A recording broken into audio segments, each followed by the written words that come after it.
Meanwhile, we're hearing the tragic firsthand account of a Lakeland family now mourning the loss of a dad who was killed while trying to save his children from a rip current in Daytona Beach. Yeah, leaders there say a lack of lifeguards on duty may have played a role.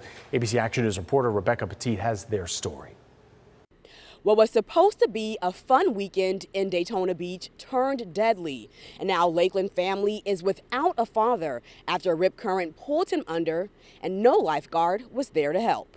It never occurred to me. It never was a thought in my head that Mark would be in danger because he was a strong swimmer. Summer has started off with tragedy for Lori McElligott and her family. She tells me her partner of 26 years, Mark Bryson, loves superheroes and their 4 children who are the apple of his eye.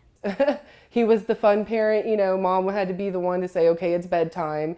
He's the one that had to play the music loud right before bedtime to get them riled up. Last week, Bryson surprised the family with a trip to Daytona Beach for their 7-year-old daughter's birthday. On Friday, their son and 2 family friends were knee-deep in the water when they got caught in a rip current. Bryson ran into the water to save them. He went out, he got the kids to safety, he went back out for our friend because, you know, he wasn't going to leave anybody out there. You know, and they fought to try and get to each other, and it just kept pulling him further and further out.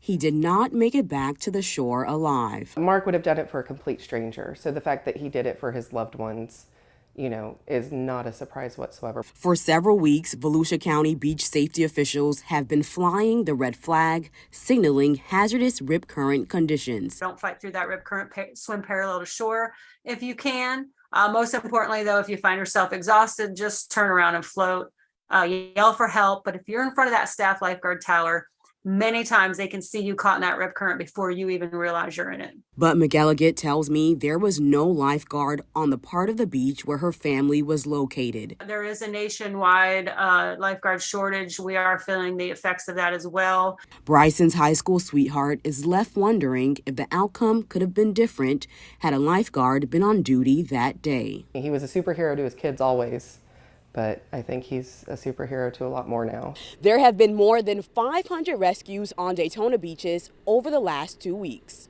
In Lakeland, Rebecca Petit, ABC Action News. Rebecca, thank you. And this is something that happens just far too often. And even though it is very scary, a very scary situation, staying calm is really the key. And Dennis, I know you can explain more about how this happens and what you should do. Yeah, Wendy, you know, this was floating around on social media, this picture right here, and you can actually see the rip current. But the thing is, this is from up above. If you're over by the water, you're not going to be able to see that. I mean, realistically, you're not. So what we just said, the key to everything, and I get it, you're going to be freaking out. It's going to be pulling you out. But unfortunately, what happens to the people who pass away, they drown because they get exhausted because they're fighting against that rip current. You cannot swim against a rip current. You can't. So what you do is you literally, even though it's kind of a crazy thought, you let it take you out.